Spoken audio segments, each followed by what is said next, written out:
Hello friends, कैसे हैं आप सब। तो आज की इस वीडियो में हम नेफ्थलीन के सिंथेसिस के बारे में बात करेंगे।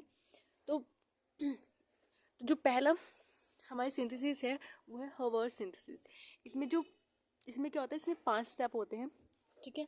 और जो ये 5 स्टेप होते हैं इसको ही हर्वर्ड सिंथेसिस बोलते हैं। यानी जो कि हम लैब में सिंथेसाइज करते हैं, ठीक है।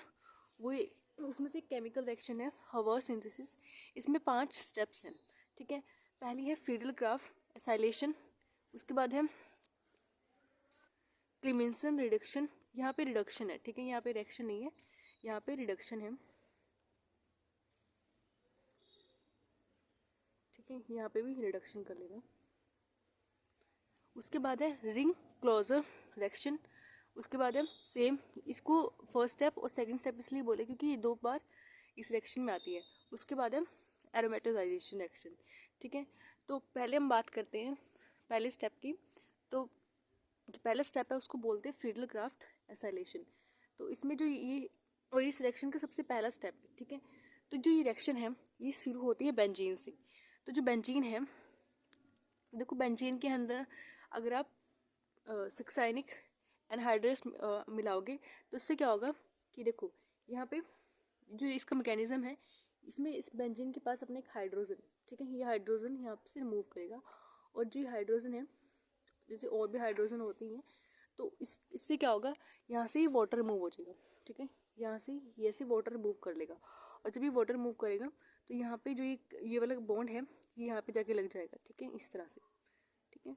और उसके बाद क्या होगा, और फिर यहाँ पे ये बीटा बेंजोइलिक प्रोपेनोइक एसिड बन जाएगा, ठीक है। तो पहले स्टेप में ये होगा। उसके बाद है क्लीमेंसन रिडक्शन। देखो रिडक्शन क्या होता है, देखो क्लीमेंसन स्टेप में हमेशा ना जिंक और HCl हम यूज़ करते हैं।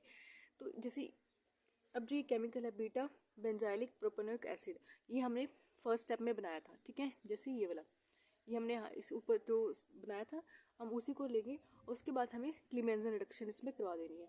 तो क्लीमेंसन रिडक्शन में क्या होता है, देखो यहाँ पे ऑक्सीडेशन का जो ऑक्सीडेशन है वो रिड्यूस होगी, और जो हाइड्रोजन है वो यहाँ पे के लग जाएगी, ठीक है, कार्बन के पास लग जाएगी। तो इसको ये रिडक्शन बोलते हैं, ठीक है। आपने रिडक्शन की डेफिनेशन भी पढ़ी होगी।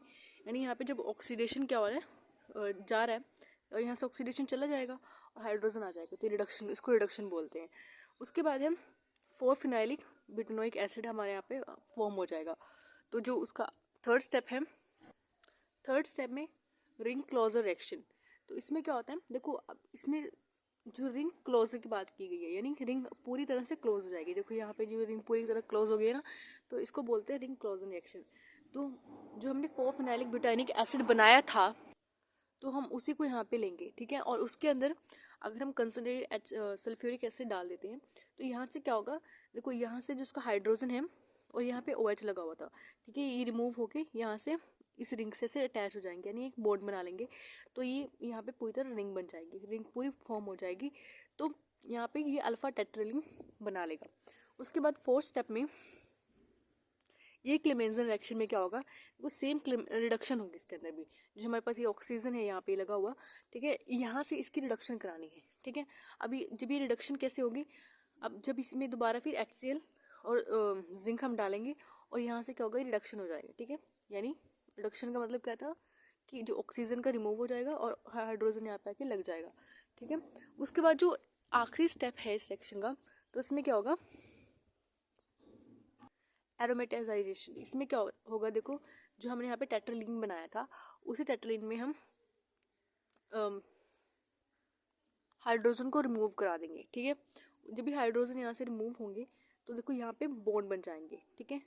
हमने यहाँ से 4 हाइड्रोजन रिमूव करने हैं, ठीक है। यहाँ पे क्या हुआ, 4 हाइड्रोजन लगे हैं और इन 4 हाइड्रोजन को हमें यहाँ से रिमूव करना है। और ये जो हाइड्रोजन है गैस के फॉर्म में मतलब उड़ जाएंगे और उसके बाद हमारे पास फिनोल्फथलीन बन जाएगा, ठीक है। तो ये थी हमारी हर्वर्ड रिएक्शन और ये बहुत ज़्यादा इंपॉर्टेंट है, एग्जाम में बहुत बार पूछी गई है, ठीक है। तो इसको तो बिल्कुल भी छोड़ के मत जाना। नेक्स्ट है फ्रॉम पेट्रोलियम। अब जो पेट्रोलियम के अंदर हम कॉपर को एज अ कैटलिस्ट यूज़ करते हैं और इसका जो सेल्सियस है वो 380 होना चाहिए, ठीक है। और फिर यहाँ पे क्या क्रिएट करेगा, फिनोल्फथलीन 2 मिनट, यहाँ पे शो नहीं हो रहा है 2 मिनट, ये है, ठीक है।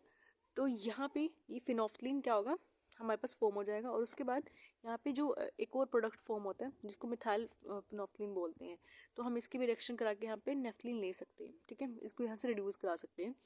उसके बाद हम जो थर्ड स्टेप है हमारा, यानी थर्ड टाइप है, तो इसमें क्या होगा, देखो यहाँ पे किससे बनाएंगे हम, 4 फिनाइल ब्यूट 3 इनोइक एसिड से बनाएंगे। तो ये क्या है, 4 फिनाइल ब्यूट 3 इनोइक एसिड है। और यहाँ पे जो सल्फ्यूरिक एसिड है उसका क्या होगा, यहाँ पे नेफ्थोल बन जाएगा, ठीक है। नेफ्थोल जब, क्योंकि यहाँ से वो ही स्टेप है, देखो यहाँ से क्या होगा, वाटर रिमूव हो जाएगा। जब वाटर रिमूव होगा तो ये जो ये बॉन्ड है यहाँ पे बन जाएगा और ये पूरी रिफॉर्म रिंग हो जाएगी, रिंग फॉर्म हो जाएगी। उसके बाद हम देखो इसी के अंदर हम, और फिर हम यहाँ पे जो OH लगा हुआ है इसको रिमूव कराना है यहाँ से, ठीक है। जब यहाँ इसको दोबारा इसमें जिंक डाल दो, जिंक डालने के बाद क्या होगा, फिनोफ्थलीन फॉर्म हो जाएगा। और जो फोर्थ स्टेप है वो है फ्रॉम 4 फिनाइल ब्यूट 1 इन, ठीक है। तो ये है 4 फिनाइल ब्यूट 1 इन। तो इसमें हम कैल्शियम ऑक्साइड डालेंगे, वो क्या होगा, नेफ्थलीन में कन्वर्ट हो जाएगा और यहाँ पे एज अ हाइड्रोजन के फॉर्म में गैस निकल जाएगी, ठीक है।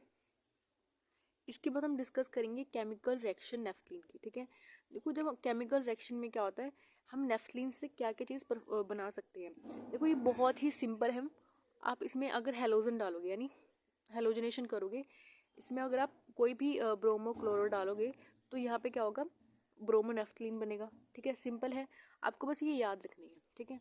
अगर आपको उसमें नाइट्रेशन करानी है तो नाइट्रेशन में आपको नाइट्रिक एसिड डालना पड़ेगा और भी सल्फ्यूरिक एसिड, ठीक है। और फिर क्या होगा, यहाँ पे ये नाइट्रो नेफ्थलीन बन जाएगा, बिल्कुल सिंपल है। और उसके बाद यहाँ पे अगर आपको सल्फोनेशन करानी है तो सल्फ्यूरिक एसिड डाल दो। सल्फ्यूरिक एसिड से क्या होगा, यहाँ पे SO3H लग जाएगा और यहाँ पे नेफ्थलीन सल्फोनिक एसिड बन जाएगा। ऐसे ही हमारा है फ्रीडल क्राफ्ट अल्काइलेशन, इसमें भी ऐसा होगा, CH3Cl और AlCl3 आप इसके अंदर डाल के क्या करो, मिथाइल नेफ्थलीन बना दो। यहाँ पे CH3 है वो यहाँ पे लग जाएगा, क्योंकि अल्काइलेशन का मतलब क्या हो गया कि यहाँ पे CH3 का लग जाना, ठीक है। उसके बाद है हमारी जो लास्ट एक्शन है CH3COCl AlCl3, और इसमें आप इसको क्या बोलते हैं, फीडल क्राफ्ट एसाइलेशन। जब यहाँ पे CH3 लग जाता है तो उसको ये क्या बोलते हैं, फीडल क्राफ्ट एसाइलेशन। तो ये बिल्कुल सिंपल सी इसकी केमिकल रिएक्शंस हैं। और देखो एक चीज़ और, यहाँ पे जब भी आपने, जैसे सपोज आपने यहाँ पे NO2 लगाया, NO2 जब यहाँ पे लगा तो यहाँ पे आपको हाइड्रोजन को पहले हटाना पड़ेगा, ठीक है। हाइड्रोजन को रिमूव करके तब यहाँ पे NO2 लगेगा। और इसी चीज़ को क्या बोलते हैं, इलेक्ट्रोफिलिक सब्स्टिट्यूशन रिएक्शन, यानी किसी चीज़ को सब्स्टिट्यूट कर देना। कि अगर यहाँ पे हाइड्रोजन पहले था, पहले हाइड्रोजन को हटाना पड़ेगा फिर NaOH लगेगा, तो इसी को क्या बोलते हैं, सब्स्टिट्यूशन रिएक्शन, ठीक है। किसी चीज़ को सब्स्टिट्यूट कर देना। उसके बाद है रिडक्शन रिएक्शन। अब इसमें रिडक्शन रिएक्शन में क्या होगा, यानी रिडक्शन होगी इसमें, ठीक है। देखो यहाँ पे सोडियम C2H5OH अगर आप डालोगे तो यहाँ पे क्या होगा, 1,4 डाईहाइड्रो नेफ्थलीन बनेगा। उसके बाद ऐसे ही है, अगर आपको टेट्लीन बनाना है तो यहाँ पे हाइड्रोजन और नाइट्रिक, देखो जब भी आप हाइड्रोजन को मीन्स किसी भी रिएक्शन में डालते हो, ठीक है, तो आपको हाइड्रोजन क्या एक गैस की फॉर्म है, तो गैस के फॉर्म में जब हाइड्रोजन को डालोगे तो वो तोड़ ही जाएगी, ठीक है। तो गैस को क्या चाहिए होता है, एक सरफेस चाहिए होता है जिस सरफेस के ऊपर वो रह के, यानी उसको अगर हम उस सरफेस के ऊपर उसको हाइड्रोजन को एक तरह से बिठा सेटल कर देते हैं, ठीक है। जब वो हाइड्रोजन उसके सरफेस के ऊपर सेटल हो जाती है तब हम निकल को क्या करते हैं, उस रिएक्शन में डाल देते हैं, ठीक है। तो निकल में और हाइड्रोजन जब दोनों आपस में दोनों इकट्ठे डालोगे तो ही रिएक्शन परफॉर्म होगी, यानी टेट्रालीन तभी बनेगा हमारा, ठीक है। उसके बाद है हमारी ऑक्सीडेशन रिएक्शन। तो ऑक्सीडेशन रिएक्शन में क्या होता है, देखो ऑक्सीडेशन हो गई, ठीक है, ऑक्सीडेशन।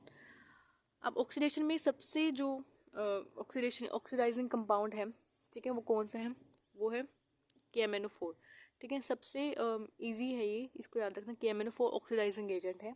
उसके बाद है ओजोनोलाइसिस करके भी आप इस रिएक्शन को परफॉर्म कर सकते हो। तो इतना ही है आज की इस वीडियो में। तो एक चीज़ और कि जब आप इस रिएक्शन को लर्न करने की कोशिश करोगे तो आप उसको लिख लिख के देखना। जितना आप इसके लिखोगे और इसकी प्रैक्टिस करोगे उतना ही आपको ही ईजिली याद भी होगी और अच्छे से लिख भी पाओगे एग्ज़ाम में। ठीक है, तो thank you for watching my video.